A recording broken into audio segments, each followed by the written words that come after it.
decisions matter. You don't have to become saints, right?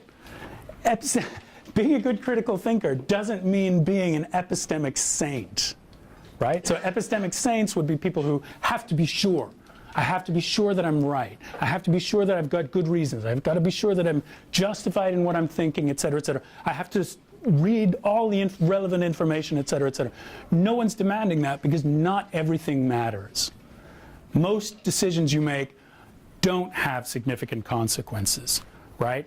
What you wear, the stuff I was giving you a hard time about earlier, those shorts, what you wear, what you eat, etc. That's your business. No one, I mean, you don't have to work too hard. You don't have to be an epistemic saint about those questions if you don't want to be.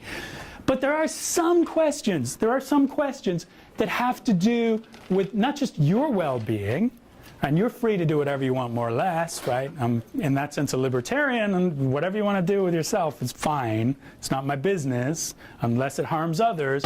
But there are decisions you're going to have to make, especially you guys, as you get older, as you become people who have responsibilities for other people in your business life, in your families, etc.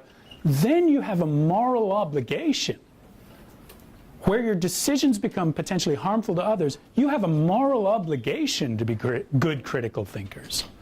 So if you have to make a decision about vaccinating your children, for example, or giving your children homeopathic medicine or not, that's a decision that if you make the wrong one, if you don't, or we'll put it this way, if you don't make the effort to be a good critical thinker, you are blameworthy, right? You are to blame for the harm to your child, right? If you make the wrong call. If you make the wrong call, sometimes we make the wrong call, yeah? With the best of intentions, sometimes things go wrong, yeah?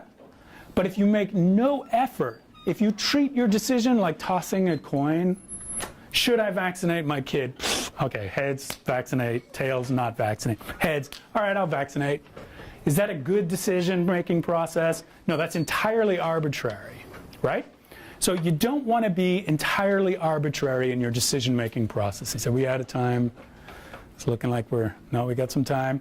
All right, you don't want to be arbitrary in your decision-making processes if you're a morally responsible person. But even if you're not, even if you don't care about other people, this is what I was saying earlier, even if you don't care, even if you're totally amoral, there are going to be some decisions that further your interests and your preferences, and some that don't. So foundationally, you've got to care about how things come out because you care about how things come out. And making good decisions means having a good sense for how things should come out such that they align with your values and align with your preferences.